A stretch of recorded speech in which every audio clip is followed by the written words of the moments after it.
Yo, what's going on, guys? Your boy CV with another reaction video. This one is 10 surprising Swedish inventions and discoveries. The first one that comes to my head is the Volvo one. The was it the 3-point seatbelt? I remember that. A Kia, of course, and I think maybe Skype. It's one of those big apps. I know those three. I don't know if they're in this video, but let's get this to 50 likes if we can, and hopefully we can learn something.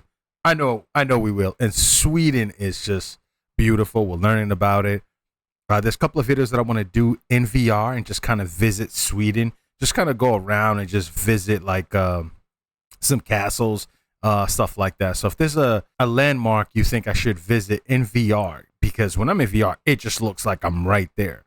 So if there's like a landmark or a beautiful place in Sweden, put in the comment section below and I'll go check it out. And, you know, we'll do a video on that. All right. Let's do it. And amazing people. Many important and world-changing inventions have also come from Sweden and from people of Swedish descent.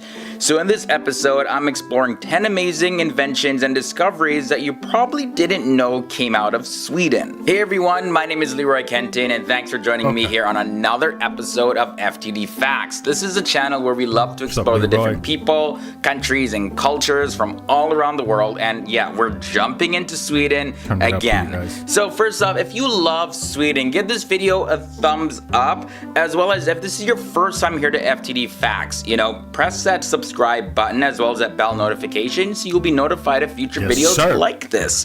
Okay, so let's start off with the first invention. In the year 1958, Rune Elquist developed a battery-run artificial pacemaker. This was used for the very first pacemaker operation done by the surgeon named Aki Senning, and the operation was done at the Karolinska University Hospital in Stockholm, Sweden. So yeah. Stockholm.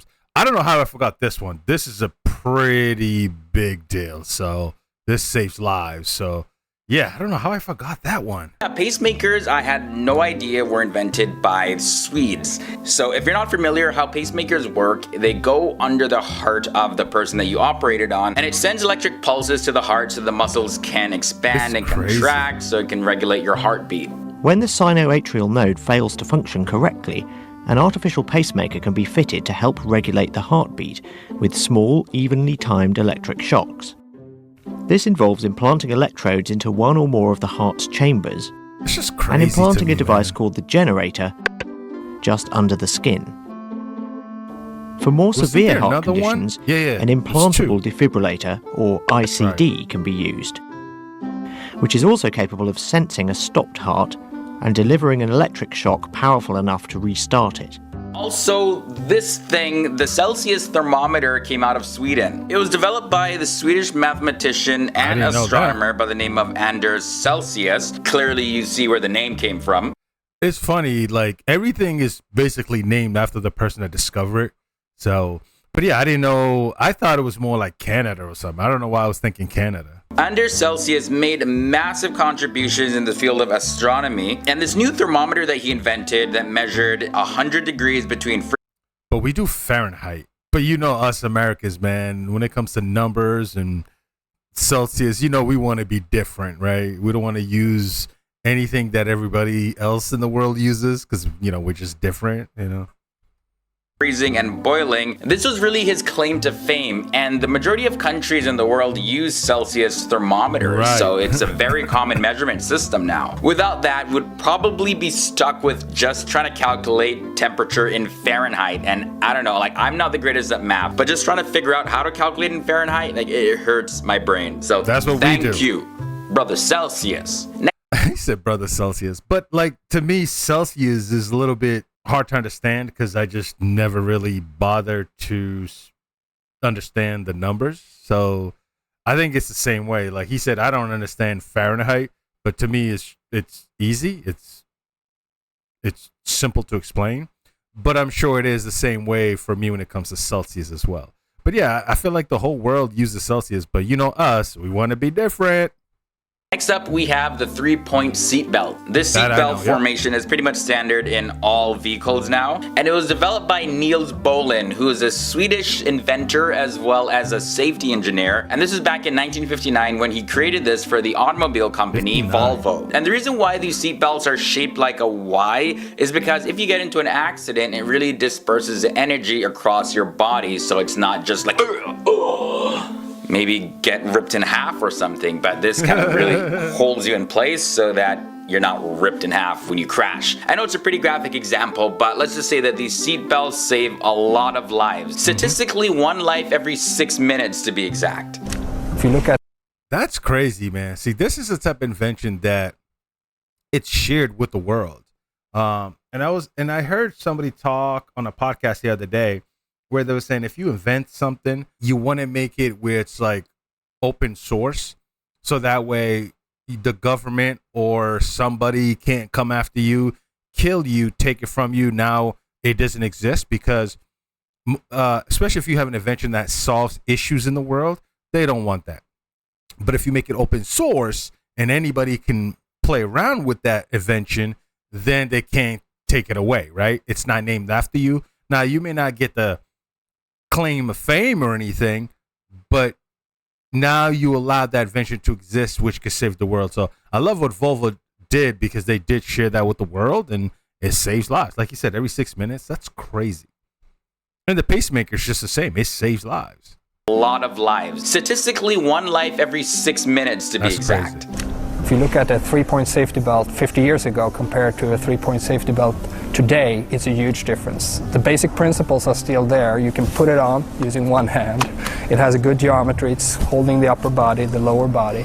But whatever we will do, we'll still have those basic principles that were established by Niels Bohlin. Over 100 years ago, Coca-Cola introduced this unique bottle to the rest of the world. Now you show the soda bottle to somebody and right away they'll recognize it. Oh, that's the Coke bottle. But few people know that this design was created by the Swedish man by the name of Alexander Samuelsson. He was told to create a bottle that people could recognize in the dark just by touching it, or if it was lying on the ground, broken or whatever, people could still recognize it. And Alexander Samuelsson more than delivered on this one. It's funny because when you like, I've seen people go to like different countries, especially in my country in Africa, and we have these Coke bottles, man. And like when you see like somebody who comes over to our country for vacation, they get one of these bottles, they're like so impressed. It's like, oh my God, you don't have the can, you have the bottle. They get excited, man. But yeah, when you see a Coke bottle, you recognize it. So it's well done because it's advertisement. When you see it, even when it's like empty, you know it's a Coke bottle. That's cool though. You see, the country of Sweden has a lot of surprises, like even things surprising to the people that were born and raised there. And just so you know, if you do want to expand your knowledge about this amazing country, we do have a playlist about the videos that we've done about Sweden. Really? I'm definitely gonna have to look into these videos because, like I said, we're still learning quite a few things about Sweden. And then we'll do New Zealand next. But yeah.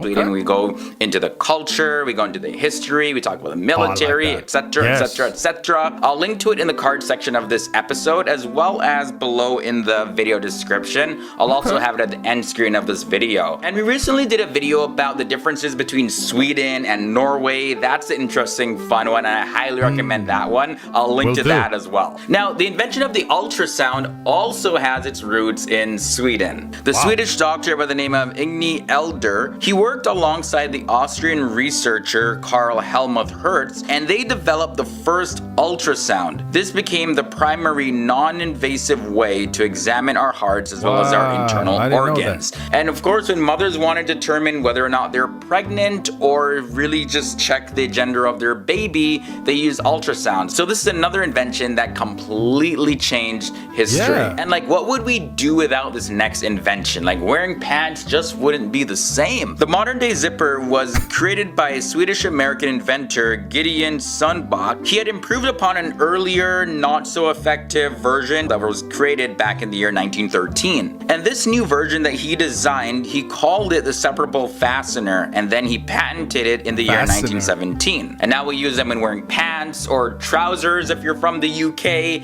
as well as other backpacks and other kind of bags. Now, for those of you who are watching this video on your computer, I can almost bet 100% of you are watching it on a flat screen monitor. Sven Torborn Lagerwall, he discovered the ferroelectric liquid crystals back in the year 1979, and this is the technology that led to the development of the flat screen monitors. And from that discovery, flat screen monitors went into mass production since the year 1994. Wow. That's the reason why I bought mine. This monitor has a 60 Hz refresh rate with a 1 millisecond gray-to-gray response time. Also, many families and people out there would probably have gone bankrupt if it wasn't for the invention of Skype. Yeah, you get to save a lot of money on those long distance calls to your relatives overseas. Hey man, they've made some like really life-changing inventions, man. Shout out to Sweden, bro. Hey Dave, hello? Can you hear me? Yeah. Hey, how's your day? By the way, do you guys still use Skype though? Because I feel like everybody's like using WhatsApp, which I don't use just because you have to use my phone number, and I'm like, and I don't really talk to too many people out of the country, so I don't use it. But I feel like every time I hear somebody in a different country, WhatsApp is the way to go. That was good. But what you didn't know is that this came out of the mind of a Swedish man. His name was Nicholas Zenström, and he co-developed Skype, and he worked with a team including a Danish inventor by the name of Janos Friis. Creating Skype, of course, capitalized on the use of internet technology, and in the year 2011, Microsoft bought it for $8.5 billion US. And I always thought that Microsoft invented Skype. Nope. So again, we gotta say thank you to the nation of Sweden for saving the rest of us a whole lot of money. Although many of us don't use old school telephones anymore, I thought it was pretty important to share this invention. The Swedish telecommunications company Ericsson was founded by Lars Magnus Ericsson in the year 1876, and the company's first ultra successful product was Magnus Ericsson in the year 1876. And the company's first ultra successful product was the telephone handset. It had the mic where you spoke in as well as the earpiece to listen to all in one. Before that, with telephones, you had to hold the microphone in one hand and hold the earpiece in the other hand. I mean, now that, if like me seeing this, it's like, duh, I can figure out a way to put it all together. But then again, it's, it's that time. It's easy for me to say now, you know what I mean? But like, I could have came up with, come on, man. I'm like, is there an easier way to use this thing? Yes, there is. I don't know. Annoying, but this just put it all together in one and just made it so much easier. I know.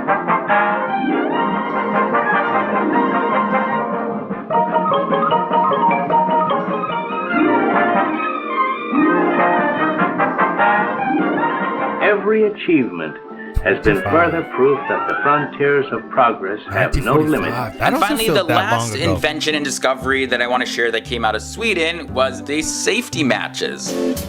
Huh?